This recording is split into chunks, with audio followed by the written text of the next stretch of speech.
Yo no sé si está de acuerdo con lo que decía hoy Feijóo esta mañana. Es la peor política que hemos conocido en España desde la transición.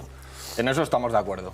Yo la verdad es que lo compruebo a diario en las Cortes de Castilla y León, y el nivel que tenemos ahora como clase política en su conjunto, pues desde luego es muy inferior al que hemos podido disfrutar como sociedad española en el pasado. ¿Cómo se puede mejorar eso, don Juan? Bueno, yo creo que los partidos políticos tienen una responsabilidad también en la promoción de perfiles pues, que tengan una carrera profesional, pues que sean gente honrada, que sea gente que venga a aportar a la política y con ideas, con propuestas, y no simplemente pues, con ataques personales y con ataques ad hominem y pues, estas estrategias que estamos viendo ahora frecuentemente, día a día. Bueno, se cumplen ahora 2 años del gobierno de coalición entre Partido Popular y Vox en Castilla y León. Gobierno que preside Fernández Mañueco, que usted vicepreside. ¿Cómo ha sido esta experiencia de cohabitación durante estos 2 años? ¿Qué balance hace usted? Bueno, y hago un balance positivo. Es una experiencia muy intensa. Desde luego, para mí ha sido una novedad. Yo me considero un homo novus, que definían en su día en Roma, porque la verdad es que soy un outsider total de la política, pero bueno, la verdad es que estos 2 años han sido una experiencia muy intensa, pero bueno, yo creo que ha sido una relación fecunda para Castilla y León, para las personas que residen en Castilla y León, para las familias, para las empresas, y que estamos gobernando en beneficio de ellas y de nadie más. ¿Y usted personalmente qué ha aprendido durante estos 2 años? Usted ha tenido momentos, pues eso, más de cuestionamiento, en las Cortes ha habido momentos de tensión también, algunas cosas que ha dicho. ¿Qué ha aprendido usted personalmente en estos 2 años? Bueno, yo he aprendido muchísimo. Yo es que entré en política soltero, ahora estoy casado, pronto tendré un niño, y entonces en 2 años han pasado muchas cosas, pero desde luego, bueno, supongo que uno va desarrollando más habilidades, va teniendo la piel más gruesa, le van afectando menos los ataques de los de enfrente, y aprende también a despersonalizar los ataques, entendiendo que son parte del juego político, que ojalá fuera de otra manera, pero es así. No lo hemos confeccionado nosotros, estaba ya así cuando llegamos, y bueno, hay que tratar de... Pero, por ejemplo, ¿ha mejorado sus relaciones personales con gente de la oposición que a lo mejor las tenía o los miraba con distancia? Bueno, yo he procurado desde el principio tener relación con gente de los distintos grupos políticos. Tenemos buena relación personal con alguna persona de los partidos localistas. Bueno, pues hemos tratado de tener alguna aproximación en la cafetería con gente de los partidos incluso de la izquierda, pero muchas veces nos lo ponen muy difícil, ¿no? Porque los ataques son tan personales y tan severos y llegan a unos niveles tan extremos que es muy complicado tener una relación de afecto personal con la izquierda. Así que la verdad es que procuramos tener una distancia grande para que las relaciones sean lo más cordiales posibles. Bueno, y personalmente, como vicepresidente del Gobierno de la Junta de Castilla y León, ¿de qué se siente más satisfecho en este tiempo? ¿Qué ha conseguido usted, bueno, lógicamente, y el partido con el que cogobierna, que se siente realmente, en fin, orgulloso y satisfecho? Yo me siento muy orgulloso, y lo he dicho hoy que hemos tenido un acto en Valladolid sobre el Pacto Verde Europeo, y lo he querido destacar de confeccionar y de elegir unos equipos muy preparados. Yo creo que como no los ha habido en otros gobiernos regionales en democracia, si me permite. Tenemos, por ejemplo, la Consejería de Agricultura, cuyo consejero, cuyo viceconsejero, cuyo secretario general, cuyos directores generales, todos tienen experiencia en sus respectivas áreas de gestión. No hemos escogido a personas por cumplir una cuota de sexo, ni una cuota de provincial, ni para tener más jóvenes o más mayores. Hemos buscado simplemente a personas que nos parecía que eran honradas, que tenían una cercanía con nuestras posiciones políticas, y que tuvieran, y eso era lo principal y lo fundamental, experiencia de gestión en sus respectivas materias. Y a partir de ahí, la verdad es que hemos hecho muchas cosas y hemos adoptado muchas medidas de fondo pues muy positivas. Tenemos la mejor fiscalidad para las familias de toda España, los mayores incentivos a la natalidad. Estamos avanzando cada vez más en políticas de conciliación familiar y profesional. Sin ir más lejos, hace un par de días hemos lanzado una campaña de que la verdad es que es un tema con el que estoy especialmente sensibilizado, se llama Pausa y Reconecta, para tratar de fomentar un uso responsable de los dispositivos móviles por las evidentes consecuencias negativas que tiene el abuso de las pantallas. Pero bueno, me cuesta mucho elegir solo una, la verdad. Y por ejemplo, si ustedes han desarrollado un plan de apoyo a la familia, también de apoyo a la natalidad, también de apoyo a la vida, que en su momento, incluso cuando lo presentaron, pues fue objeto, digamos, de controversia, quizá porque se instrumentalizó aquello, ¿no? Ustedes lo que pretendían decir, queremos que aquella mujer que, por ejemplo, en un momento determinado pudiera plantearse abortar, que supiera qué llevaba dentro, que escuchara el latido de ese embrión, por ejemplo, o que recibiera esa ecografía de 4D, ¿no? Que es lo que se le pretendía ofrecer para que, en fin, tomara la decisión, pero después de reflexionar seriamente, ¿no? ¿Y eso cómo va? ¿Cómo se ha materializado todo eso? Si hacemos un análisis retrospectivo de cómo se aprobó esa medida, yo recuerdo que la aprobamos la anunciamos después de un consejo de gobierno un jueves. Esa noche de jueves yo hice una entrevista con el Cascabel en 13TV, la hice por videoconferencia desde mi casa, y la realidad es que durante el jueves la medida no fue controvertida en absoluto, porque era una medida en positivo, consistía en dar pasos en la dirección correcta, ofrecer información y alternativas a las mujeres que afrontaban la dificilísima decisión de ver si continuar o no con su embarazo, y consideramos que era una medida positiva. Todo cambió cuando amanecimos el viernes por la mañana con una portada del País y con unos anuncios en Cadena SER, o sea, con el Grupo Prisa completamente enfrentado, y cuando vimos que la Dirección Nacional del Partido Popular pues no estaba de acuerdo con la medida que habíamos anunciado de manera pacífica, de manera consensuada, en el Consejo de Gobierno, entre el portavoz del Gobierno, designado por el Partido Popular, y por mí mismo. Pero bueno, esa medida finalmente no se ha implantado. Yo no renuncio a que se acabe aplicando en algún momento, porque, como ya le digo, yo creo que es una medida en positivo, que va a favor del derecho a la información de las mujeres, de una mejor natalidad y de una protección del derecho a la vida, que por supuesto también es muy importante. Lo que sí se implantó fue el recorte, por ejemplo, a las subvenciones políticas y a los sindicatos, que ha sido una cantidad de millones bastante notable y que ha tenido respuesta por parte de los sindicatos, ¿no? Me da la impresión. Sí, la verdad es que están empeñados en hacernos el mitin político, porque están constantemente recordando que les hemos reducido sus privilegios sindicales, y la verdad es que nosotros la primera medida que adoptamos, incluso antes de la conformación del Gobierno, fue el recorte de las asignaciones económicas a los grupos parlamentarios, que hay que reconocerlo, no eran las más exageradas que hay en los parlamentos autonómicos en el resto de España, pero teníamos un compromiso con la reducción del gasto político, y esa fue nuestra primera decisión, y en cuanto pudimos, pues también anunciamos una reducción de la subvención nominativa que tienen los agentes sociales, entre ellos los sindicatos de clase, pues por la participación en la negociación colectiva. Y eso, en cualquier caso, no obsta a que nosotros reconocemos que las organizaciones sindicales, como organizaciones de representación de los trabajadores, son importantes, juegan un papel importante en democracia, pero también consideramos que es importante que se puedan financiar también por sus propios medios y por las cuotas de sus afiliados. Bueno, ahora estamos, señor García Gallardo, que hay 3 comunidades cogobernadas por el PP y por Vox. Realmente son 5 y media. Bueno, pero yo me refiero a 3 ahora. Vale. Ahora verá por qué. Hay 3, Aragón, Valencia y Castilla y León, que han aprobado o están a punto de aprobar leyes, digamos, que actualicen e incrementen lo que suponen las víctimas en conflictos. Que no solamente se resuma el papel de las víctimas del franquismo, sino también que se abarque, por ejemplo, a las de la República. Ustedes lo han llamado esto ley de concordia, ¿no? En contraste con la ley de memoria. Y esto has puesto de uñas al gobierno y a la izquierda en general, ¿no? ¿Qué ley de concordia es la que quieren aprobar en Castilla y León? Yo creo que lo deseable sería no tener ninguna ley en materia histórica, porque la historia no se determina por ley, eso como punto de partida. Pero a partir de ahí vemos que en España, en el gobierno de José Luis Rodríguez Zapatero, se aprobaron unas leyes de memoria histórica que son completamente parciales, que dan una visión sesgada de la historia, y que nosotros consideramos muy perjudiciales para la convivencia. Y a partir de ahí, nosotros lo que hemos querido es, en el ámbito de nuestras competencias, respetando el derecho de las víctimas de todo tipo de persecución política, persecución religiosa, pues dar una visión neutral de la historia para que cada uno pueda acercarse con su sensibilidad personal, con la historia familiar de cada uno a la historia, y que eso no vaya en perjuicio de aquello en lo que todos estamos de acuerdo, y es que, oye, si alguien tiene un familiar en una cuneta, pues que se le pueda dar un entierro digno. Aquellos que hemos venido a la política por muchas cosas, pero entre otras porque tenemos una concepción muy determinada del respeto a la dignidad humana, pues estamos, por supuesto, de acuerdo en que se siga exhumando a los familiares de aquellos que pues todavía no se les ha podido dar un entierro digno. O sea, se respeta, por ejemplo, aquello que la ley de memoria histórica o democrática, como se le llama ahora, incluye dentro de su articulado en relación a las víctimas del franquismo. Pero lo que ustedes quieren es también que también se haga un hueco a esas víctimas que sufrieron la persecución durante la República, por más etapa democrática, entre comillas, que se la quiera tildar.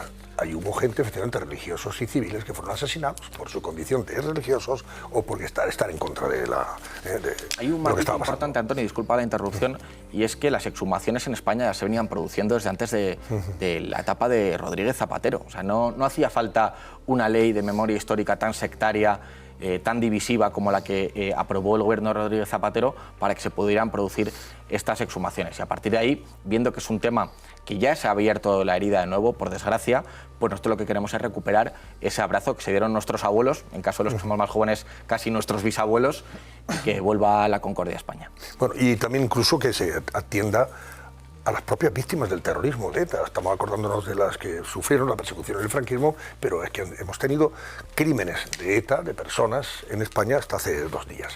Y ustedes quieren que también esa ley amplíe y ampare también a esas personas y sus derechos. Aquí hay una pequeña diferencia porque en la Comunidad Valenciana carecían de una ley específica para víctimas del terrorismo, pero en Castilla y León tenemos una aprobada desde el año 2017 que ya cubría este ámbito específico de las víctimas del terrorismo.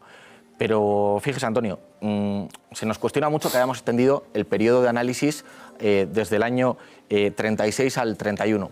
Y ahora se ha mencionado el terrorismo de ETA, que es un terrorismo terrible que dejó casi 900 asesinados en España, aparte de amenazados, heridos y todo lo que ha supuesto eso para la sociedad española y que yo mismo pues, he contemporizado, he vivido en esa época. Pero poca gente destaca que, por ejemplo, en la Segunda República, en la revuelta de octubre del año 1934, hubo 1.300 muertos violentos, fruto de esa revuelta promovida, entre otros, por la izquierda, ¿no? Como protesta por el nombramiento de unos ministros. Entonces, hablar de la Segunda República como si fuera un régimen plenamente democrático, pues cuanto menos merece pues, una cuestión y una reflexión. Bueno, señor García Gallardo, le voy a preguntar por temas de plena actualidad. Por ejemplo, tenemos la amnistía. Aquí hemos escuchado opiniones últimamente muy acreditadas que dicen que la amnistía no va a entrar en vigor. La amnistía además es corrupción política, no sé si usted está de acuerdo con esa apreciación. Y en cualquier caso se hace en función de los intereses de un presidente del gobierno que necesita los votos de aquellos a los que amnistía. ¿Cómo creen ustedes que debe combatirse esto desde el punto de vista legal hasta las últimas consecuencias? Bueno, yo creo que hay un tiempo para la prudencia y otro para la audacia, y yo creo que es un momento para actuar con audacia y valentía contra esta maniobra que no solo es corrupción, sino el peor acto de corrupción que ha intentado un partido político en democracia. La amnistía es, sin lugar a dudas, un ataque contra la España honrada. Es el poder legislativo, formado por esta coalición de la izquierda, los separatistas, incluso los filoetarras, diciéndole al poder judicial que hay un determinado tipo de personas que no deben ser juzgadas por delitos gravísimos de terrorismo callejero, de malversación de caudales públicos, de desórdenes públicos graves, y eso desde luego es inaceptable, y todo eso es para mantener al presidente Sánchez en el poder. Ahí creo que todos los partidos que defendemos el Estado de Derecho debemos cooperar para que esto efectivamente, si Dios quiere, pues no entre ni siquiera en vigor. Y el tema del referéndum, por ejemplo, ayer Aragonés, el presidente de la Generalitat, nuevamente volvía a sacar a la luz la posibilidad de ese referéndum o la necesidad para ellos, ¿no? Con una pregunta muy concreta. ¿Está usted de acuerdo con una Cataluña independiente? Hoy el presidente del gobierno, cuando una pregunta sobre el particular, le ha restado importancia. Pero ¿qué noticia es esta, no? Hombre, yo creo que sí es noticia, que desde, la Cataluña, el presidente de la Generalitat vuelva a insistir que ya hay una pregunta que quieren cursar, ¿no? Y que haya un referéndum. ¿Usted cree que va a haber referéndum en España de independencia? Bueno, en España, en Cataluña. Nunca habrá un referéndum legal de independencia porque la unidad de España no se somete a voto. La unidad de España no trae causa ni siquiera de la Constitución. O sea, toma como base la Constitución la unidad de España, no al revés. Entonces, eso simple y llanamente no va a suceder porque quienes tenemos un compromiso con España no lo vamos a permitir. Y vamos a utilizar para ello pues, todas las vías a nuestro alcance, por supuesto todas las herramientas legales. Desde el Gobierno regional de Castilla y León ya hemos anunciado que vamos a oponernos a cualquier medida que sea contraria a la Constitución y a los derechos que nos confiere y a las competencias que tenemos como comunidad autónoma. Pero desde luego, además, hay una cuestión muy relevante a este respecto, y es que esta afirmación del señor Aragonés echa por tierra todo el relato falsario que está tratando de imponer el PSOE. Y es que la amnistía es un paso necesario para la reconciliación. Esto es una patraña que no tiene ninguna credibilidad ni ninguna verosimilitud, y no hay más que ver pues, que los socios catalanes separatistas del señor Sánchez están anunciando que lo van a volver a hacer, lo mismo que el año 2017, con una diferencia, que este año en esta ocasión lo van a hacer con la colaboración del Gobierno de España, desde el Palacio de la Moncloa, y además lo harán con impunidad porque se ha derogado el delito de sedición, lo cual es gravísimo. ¿En qué momento nos encontramos de las relaciones entre el Partido Popular y Vox? Al margen de que gobiernan, efectivamente, son 5 comunidades, ¿no? ¿Cómo ve usted esas relaciones ahora mismo? De dos partidos que están condenados a entenderse según las encuestas, tanto en las autonomías, como estamos viendo, como en el Gobierno de España si hubiera mañana elecciones. Al final, el Partido Popular tendría que contar con el apoyo de Vox para que Feijóo, por ejemplo, fuera presidente del Gobierno. ¿Cómo ve usted ahora mismo esa relación? ¿Ha bajado el suflé, las tensiones que se vivieron con las formaciones de gobiernos? ¿O esto, en fin, puede desatarse en cualquier momento otra vez? Bueno, yo creo que el pueblo español, y más en el momento histórico gravísimo que estamos viviendo, lo que nos pide es responsabilidad y altura de miras para tratar de cooperar en todos aquellos temas en los que podamos entendernos, y yo creo que el que hemos estado hablando, por ejemplo, de la lucha contra el separatismo, pues es uno de ellos, ¿no? Pero bueno, hay algunas cuestiones que no podemos obviar. El pacto del Majestic que firmó el señor Aznar, por ejemplo, es uno de los elementos que ha permitido el avance de la agenda política del separatismo en Cataluña, y nosotros lo que consideramos que con Junts no hay nada que hablar, y vemos que el señor Feijóo reiteradamente pues hace guiños al separatismo catalán, y consideramos que ese es un camino equivocado, y lo que esperamos, y yo no estoy para dar consejos a nadie, pero lo que esperamos del Partido Popular es que reflexione y rectifique. ¿Y las elecciones? Tenemos ahí elecciones en Cataluña, tenemos elecciones antes en el País Vasco, tenemos las europeas. ¿Cree usted que eso puede cambiar el curso de esta legislatura? ¿Esos resultados podrían incidir de una forma notable para que esta legislatura se acortara y no llegara al 27? Bueno, no soy sociólogo ni experto en encuestas, pero desde luego ese es mi deseo y mi anhelo personal y político, que se produzca eso, que se produzca un mal resultado para el Partido Socialista y sus socios, y eso desemboque pues en un fracaso de este gobierno corrupto y traidor, como vemos en estas cuestiones de la amnistía y tantas otras. Y la verdad es que nosotros, ya hablo como partido político, afrontamos con mucha ilusión las 3 convocatorias electorales. Consideramos que tenemos una respuesta para los problemas que se viven en el País Vasco, de inseguridad, de falta de vivienda para los jóvenes, de inmigración ilegal y masiva, también de todo lo vinculado a la falta de libertad lingüística, a los problemas derivados de gobiernos separatistas, y la verdad es que confiamos en que los ciudadanos valoren la alternativa que ofrece Vox. Bueno, he rescatado una portada que me imagino que usted conoce, de ABC de hace 2 o 3 días, ¿no? Sí, me hubiera gustado no conocerla, pero ha sido inevitable. Se le ve ahí en la portada junto con el secretario general del partido, ¿verdad? Bueno, pues y titula ABC: Gallardo reta a la cúpula de Vox a defenderle de sus críticos. El vicepresidente de la Junta de Castilla y León insta al partido a desmentir que sea incontrolable y que necesitan otros perfiles. O sea, según esto, usted era una persona incontrolable y que su perfil no encajaba con el Vox actual. Bueno, ¿en qué ha quedado esto? Bueno, la verdad es que ha sido un episodio un poco sorprendente, pero yo la verdad es que me he dado más que satisfecho por las explicaciones que dio el portavoz nacional del partido el lunes, y yo creo que estamos todos a una, todos a combatir al separatismo, como venimos comentando durante esta entrevista, a combatir a la izquierda y también a combatir la desinformación y a todos aquellos que quieran tratar de dividirnos. Yo creo que España más que nunca necesita un Vox fuerte, porque sin un Vox fuerte no hay alternativa a la izquierda. Bueno, el portavoz actual de Vox, que lo tuvimos aquí, por cierto, en algunas ocasiones, como colaborador del programa, José Antonio Fuster, decía esto a propósito de este asunto. Vamos a escucharlo. Yo me he leído la información de ABC. Dice en un ladillo muy interesante, dice: menos Gallardos y más Pollanes. Bueno, pues tengo que decir a ABC que ha acertado al 50%. Más Pollanes, por supuesto, pero más Gallardos. Siempre más Gallardos.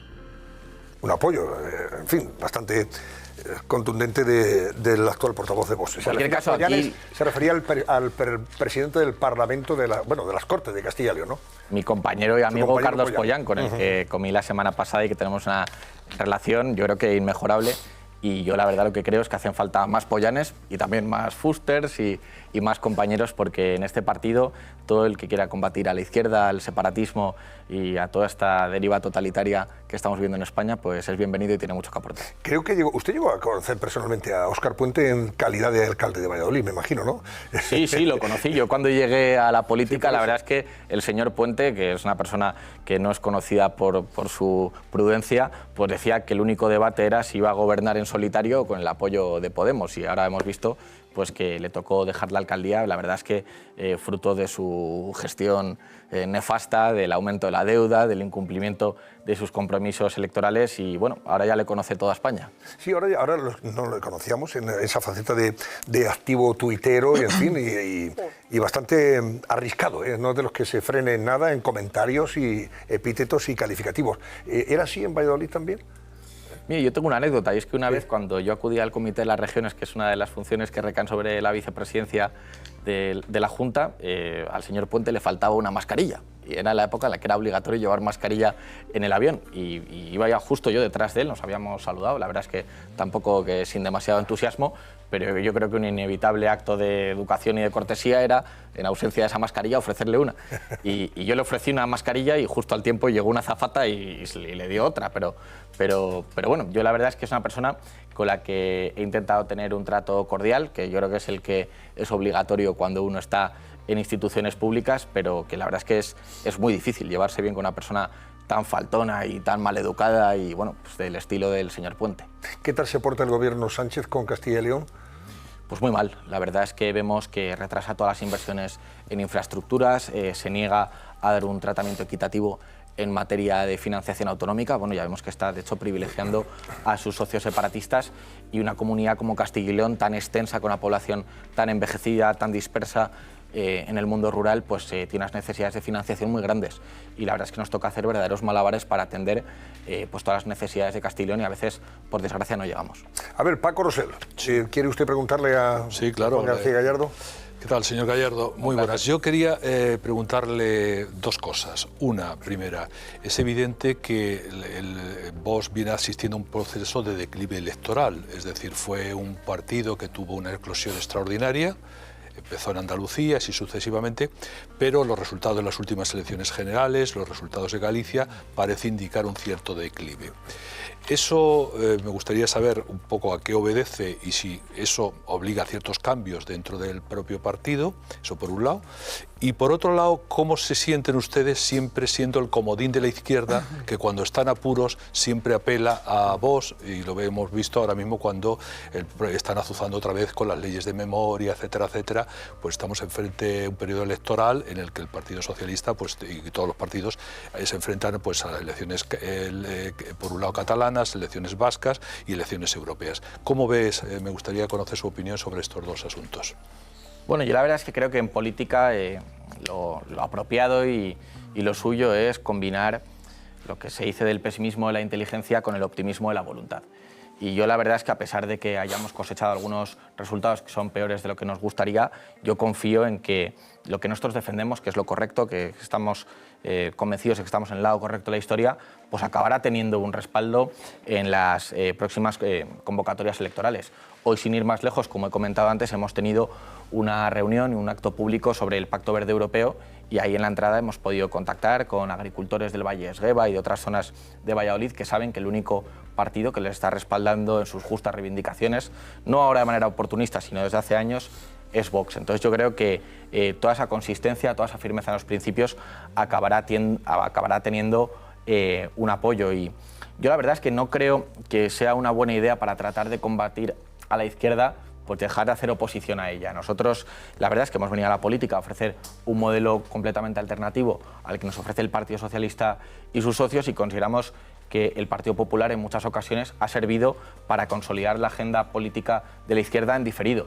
Entonces, no creo que sea una solución para sacar a la izquierda del gobierno central, pues no combatirla. Luego nos utilizarán de excusa o no, y yo la verdad es que en su análisis no coincido del todo, porque vemos que ahora no es que se esté hablando de Vox a raíz de las leyes de memoria, está hablando de Ayuso, del novio de Ayuso y de los líos que tiene también el Partido Popular en otros lugares. Entonces, yo lo que creo es que hay que ser consistente y muy firme en la agenda política, en los principios y en las convicciones. Y eso acabará permeando en el pueblo español y yo espero que nos acaben dando... Pero no ha habido un enfeudamiento dentro del partido, un cierto aislamiento en torno a Abascal, la salida de algunos líderes del partido, etcétera, etcétera. ¿No revela también un empobrecimiento de una organización que en un momento pues, surgió y supuso una explosión como el reflejo de ese declive, de esa crisis?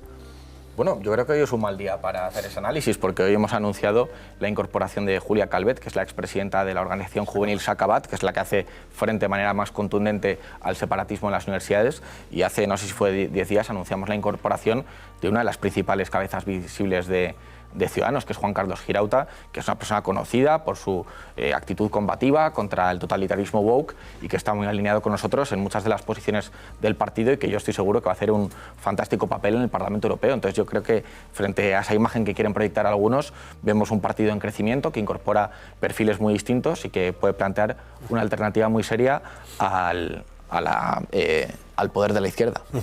Álvaro. Sí, yo quería felicitarle por una cuestión importante. Creo que cuando en España la izquierda, en el tema del derecho a la vida, ha planteado esas políticas de aborto que estamos sufriendo, pocos políticos han sido valientes en el sentido de llevar el tema de la agenda del derecho a la vida, y en ese sentido quería felicitarle. Y creo que puede ir un poco en esa línea y algunas otras intervenciones suyas, esta portada de ABC, que es verdad que fue muy sintomática hace unos días, de cierto conflicto interno. ¿Puede ser que en Vox haya dos almas, quizá un alma más defensora de ciertos valores, quizá del humanismo cristiano, etcétera, y otro alma, a lo mejor, bueno, pues más enfocada en el día a día, la política, en el combate al separatismo, o a lo mejor un poco más en torno a la figura del líder carismático de Abascal? ¿Puede ser que tengamos un poco esa división dentro del partido? Bueno, yo lo que creo es que Vox es un partido muy grande, pero con una única agenda. Y un partido muy grande pues tiene personas con una sensibilidad distinta, aunque pueda compartir una misma agenda. Y lo ha dicho el presidente en reiteradas ocasiones. Un partido político no es una secta. Uno no debe suscribir el 100% de las medidas que propone un partido, sino la verdad es que sería un horror, ¿no?, militar en una organización así. Entonces yo creo que hay personas que se acercan a la política por unas cuestiones, otros que se acercan por otras, pero nosotros la verdad que cuando nos incorporamos a Vox, y yo creo que el resto de personas al resto de partidos, aunque algunos tienen unos principios que fluctúan más, pues asume cuál es el programa político del partido. Y Vox tiene un compromiso con el derecho a la vida que es indudable. La última. Sí, aunque la potestad es exclusiva y única del presidente de Castilla y León, en este caso del señor Mañueco, yo quería preguntarle, porque de vez en cuando nos llegan el tam-tam de se prepara un adelanto electoral en Castilla y León, se viene un adelanto electoral en Castilla y León. Yo le quería preguntar si cabe la posibilidad de que eso ocurra, si usted ve algún deterioro o algo en su relación con el Partido Popular, en el cogobierno, como para que se pueda dar la circunstancia. A lo mejor es interesada, porque a lo mejor el Partido Popular ahora, que le va muy bien en las encuestas, pues puede tener la tentación de decir, bueno, pues la sumo a las europeas, no lo sé. Quiero saber cómo lo ve usted y en su caso si estarían preparados para una eventualidad así. Bueno, nosotros estábamos preparados ante cualquier escenario y la verdad es que yo con el señor Fernández Mañueco tengo una relación de cordialidad, de respeto mutuo al extremo, vamos, nos respetamos totalmente y bueno, yo vivo al día, pero gobierno como si fuera a gobernar para siempre, porque si no, uno no gobierna con responsabilidad. Yo creo que hacen falta políticos en primera línea que gobiernen no pensando en las próximas elecciones o si le van a convocar pasado mañana las elecciones, sino pensando en la próxima generación. Y pues estamos adoptando medidas pues, a favor de la natalidad, a favor de la incorporación de jóvenes al campo, etcétera, etcétera. Entonces, eso es un escenario posible. Yo no creo que sea probable, no creo que vaya a suceder, confío en que no va a suceder y en cualquier caso estamos preparados.